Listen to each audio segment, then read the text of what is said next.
Greetings with lovers everywhere. I'm E-Train and welcome to E-Train Talks, and today is a very special day. I know I say that a lot, but this interview is something else. I am so excited to introduce my guest. My guest today is the one, the only Newbery Honoree, middle grade author of the 3 Times Lucky series, Island of Spies, which is their newest book, and so much more. I am so pleased and, honored to welcome the Newbery Honoree, Sheila Turnage. Thank you very much. I am so excited to be here. I'm so honored to be with you. And I cannot wait to get started. I can't wait either. And from the moment you said that you'd like to be on my podcast, I jumped out of my chair and I was like, what? Because I love 3 Times Lucky, and after reading Island of Spies, I love that just as much, if not even more. And I see you got the poster right behind you. Yeah, I do. It's got a great cover. It's got an exciting cover. And thank you for saying you like both books. I do too. I loved Mowendale and 3 Times Lucky and in that series. And now I've shifted gear a little bit going into historical fiction. And I love these kids too.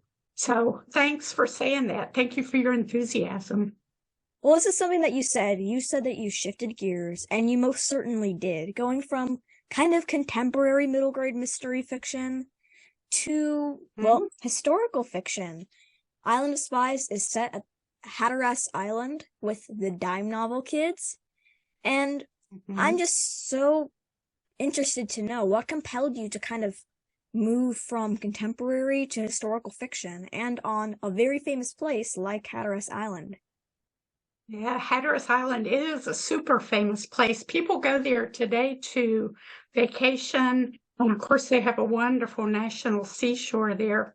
In 1942, when this book is set, the island was really, really remote.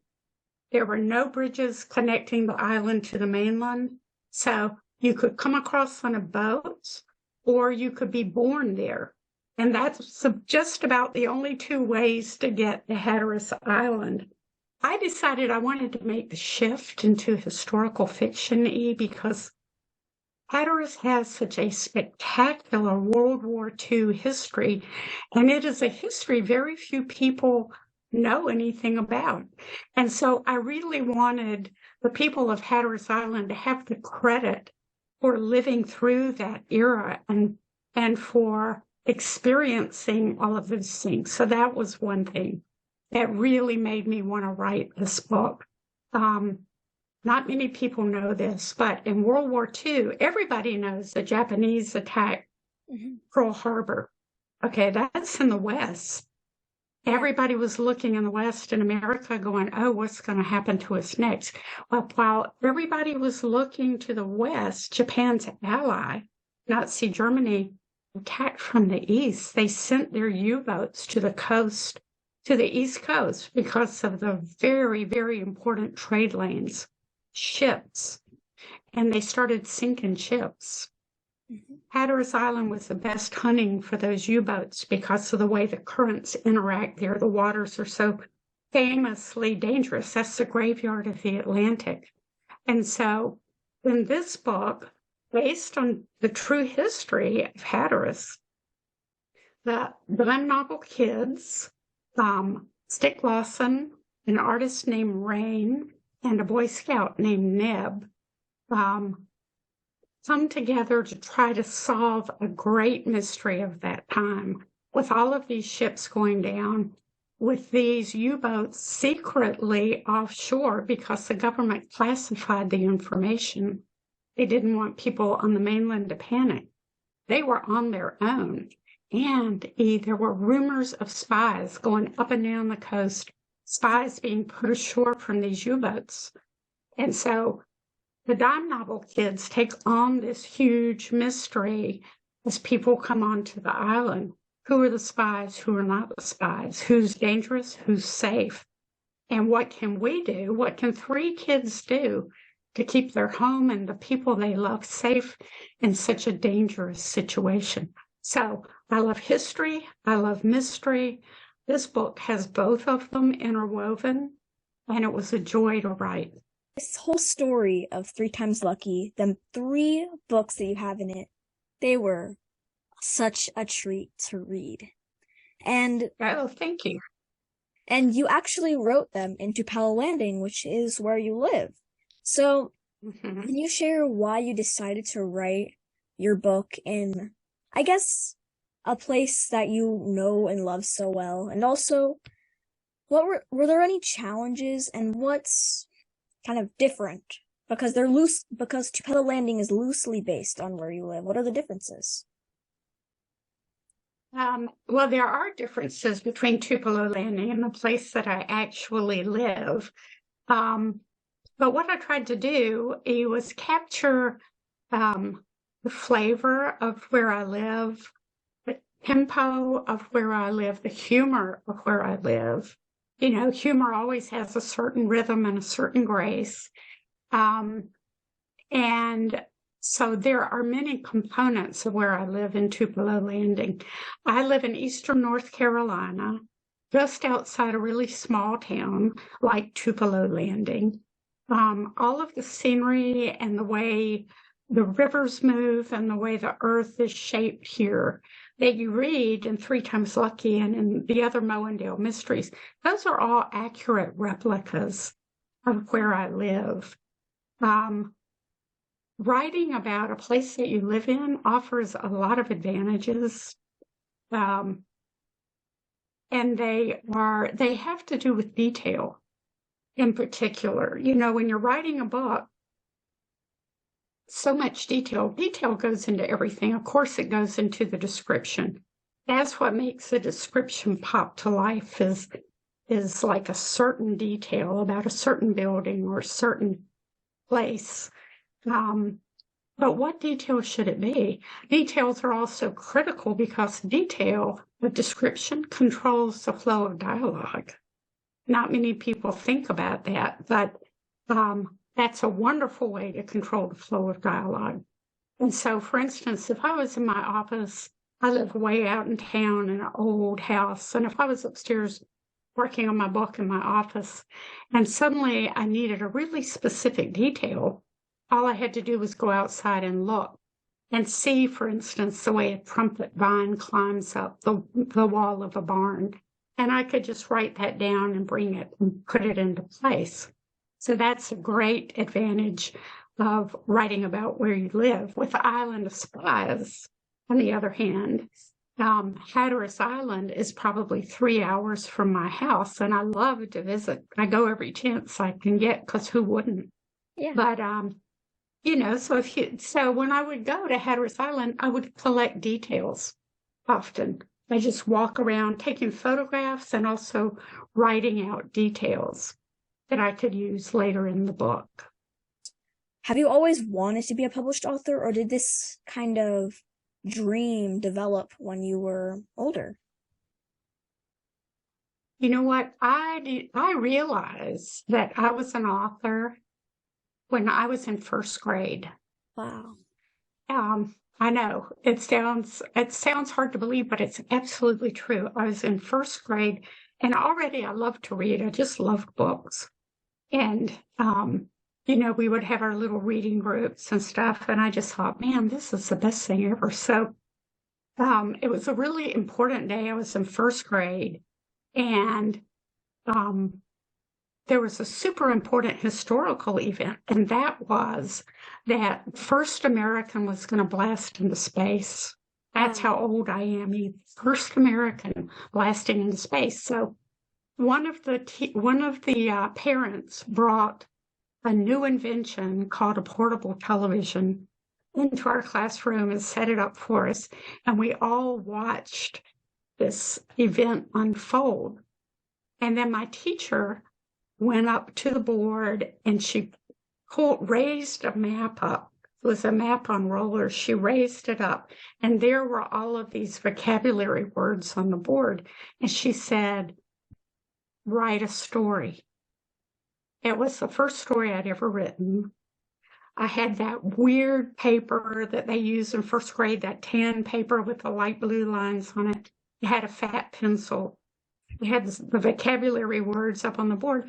And I wrote my first story about that historic event. I wrote it and I filled up my paper and I put my pencil down. And she came around and she looked at it and she read it. And, she could have said, oh, you made all of your K's backwards or all of your S's. She could have said a lot of things, but here is exactly what she said to me. She said, this is an excellent story and you are an excellent writer. And those words went all the way into me. And then she took me by the hand. She said, come on, I want you to read to third graders.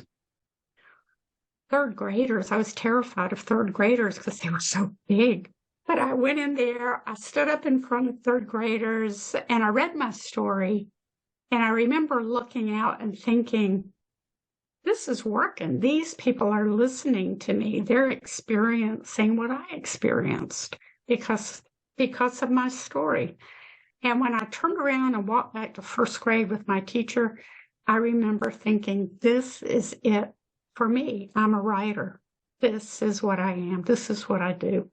So I have thought of myself as a writer from then on.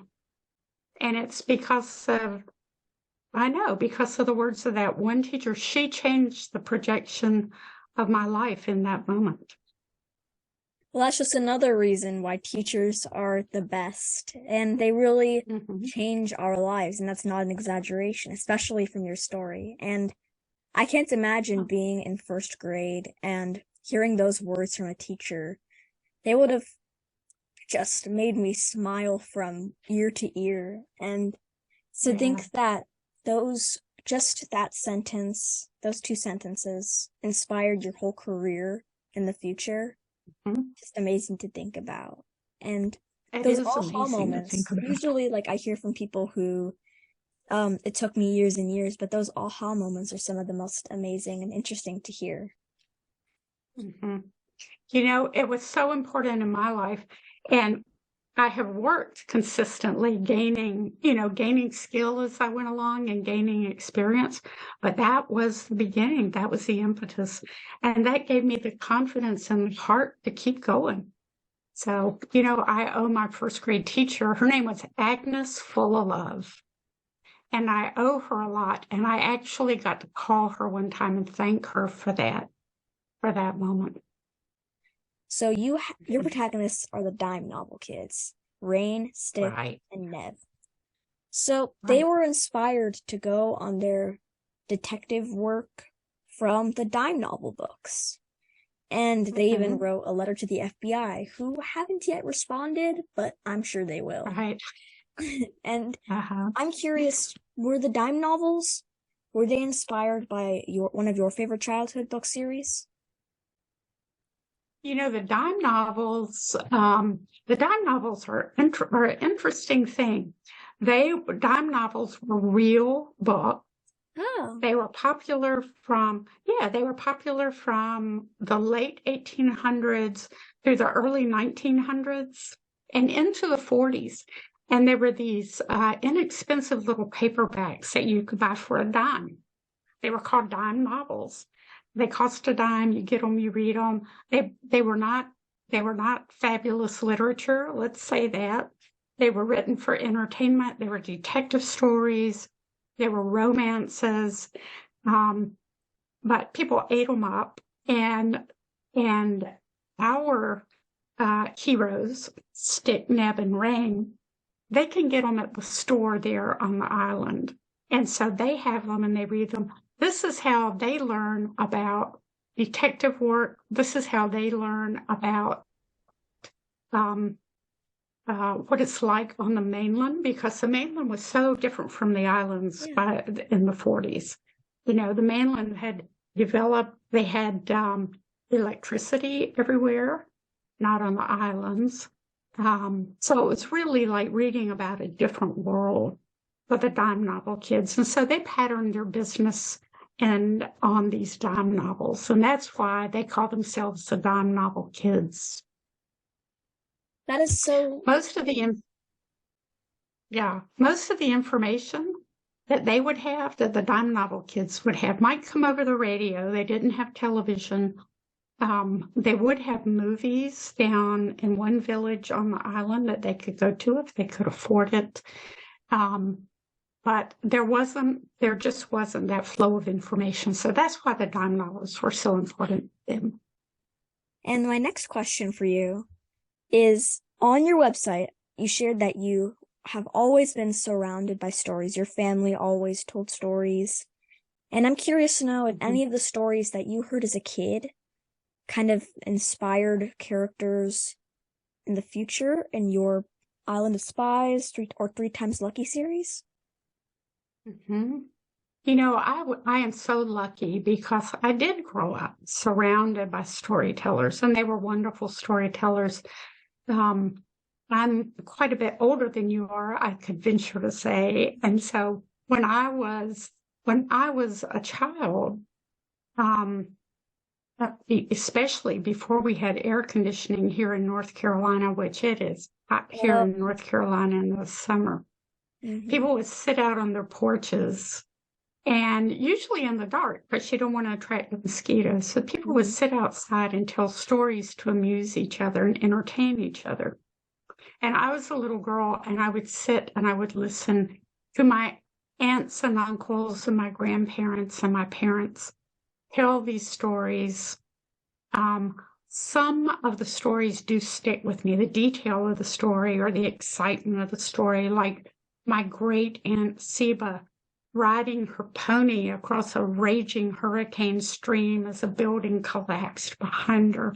You know, I remember that. That's vivid in my imagination.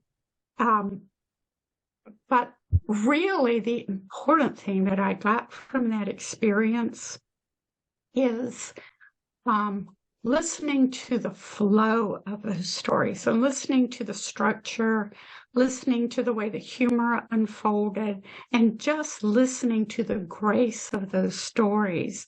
That all just, I was steeped in that. It just sank into my soul. And it was a wonderful, wonderful gift to me. And it is a gift that I can share now with my readers, because that's the rhythm of the things that I write and the unfolding of the things that I write. So it wasn't so much the detail and the excitement, although those were there. It was really the heart of the stories. Are you currently working on any middle grade YA or picture books or any kind of books for readers? Mm-hmm. I am always working on something because I love to do it. And so I'm working on 3 projects right now, and one is for middle grade. I have just started with this book.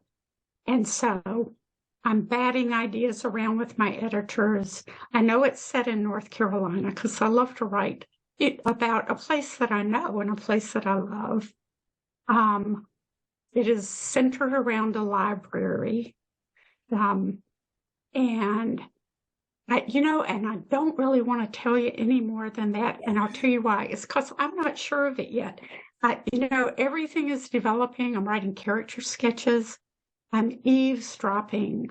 That's one of the ways that I write, is I listen for characters in my imagination. I listen for their voices. And then when I start to hear them in my imagination, I start eavesdropping on them. And I start writing down little snatches of dialogue and little bits of this and little bits of that. And then eventually it congeals into a story. So I'll keep you posted, and I promise you this, when it does become a book, you'll be the first one to know. Was there someone who inspired you to become a writer? Was it your teacher from first grade? Or was it the stories that you were always surrounded by, or something else? I think all of those things contributed. I remember after I wrote that first story in first grade, I came home to my parents and I said, "Good news. You don't have to worry about what I'm going to be anymore. I'm going to be a writer." And they both said, "Well, that's great. You can do that. You can be a writer." I always had their support. And And I have been lucky because my teachers all the way through school supported me in that too and would encourage me in that. Because I had kind of a knack for it, I had a talent for it, and they could see that and they could see how fulfilling it was for me, I think. And so I received encouragement all the way through. Today, um, Today, lots of my encouragement actually comes from my readers who email me and say, "Oh, I like this book. Will you write another one?" Or "What are you working on? Can you do another book?" And so, of course, that's very exciting to an author to know that her readers appreciate her work. So I would say they're great encouragers at this point. Well, readers are always the best. And while I'm not an author, I'm a reader, and and I think that we're pretty cool. And Yeah, I I think you are too. thank you. And it's so great to have parents that support you along every step of your journey, and teachers as well, because they're the people that really they teach you everything about life. And they really, if you don't have a supportive teacher, like who knows what might happen? Maybe your entire life would shift somewhere else, and you might become Yeah. an engineer, or maybe well, there's so many other jobs out there. Maybe you might become a banker instead of maybe becoming a Yeah. storyteller like you Well, always wanted. that's right. That's right. And my parents were not writers. My father was an engineer. He Oh, was a civil engineer, and my mother was a teacher who taught science. She loved science. And in fact, the character of Stick in Island of Spies is based a little bit on my mother's love for science because Stick is a scientist. So they were not writers at all, but they were respectful enough when I said, this is what I'm going to do. This is it. I'm a writer. They had that respect and that love for me to say, yeah. if you could be or meet any literary character, it could be your favorite author or your favorite character. And of course, I will not judge you at all if you pick one of your own. I probably would if I was a published author. So who would you choose? Who would want to meet, or who would you want to be for a day, and why? Wow, that is a good question. Um, I think, when I read, and also when I write, I read holographically, and I bet you do too. Mhm. It's like I step right into the book and I Yeah. can see the scenes and I write that way. I step into the scene and I watch and I listen, and that's how I write. And so I feel like in a way I have already met all the characters because I stepped into the book with them and I experienced whatever whatever mystery. Every book is a mystery, and Yeah. whatever mystery unfolds in that book, I have already experienced with these people. There are so many authors I would love to meet. Um, Gosh, that would be so exciting. And there's so many characters I feel like I already have met. I think if I were going to meet a character, I think I would like to meet Peter Pan. And I'll tell you the reason. It's because I would like to fly. And so I feel like maybe I could pick up some pointers. Maybe I could gain a little skill in that area from him. But there's so many great characters, and so we're blessed with so many wonderful, wonderful writers. You Um, really the are. list could go on forever. Yeah. What about you? Ooh, that's a good question. I feel like you said, I feel like I'm meeting and really being the characters when I read the books. And I also feel like I'm meeting Mhm. the authors in the process, like, because a piece of them always goes into their stories. But if I could That's meet one right.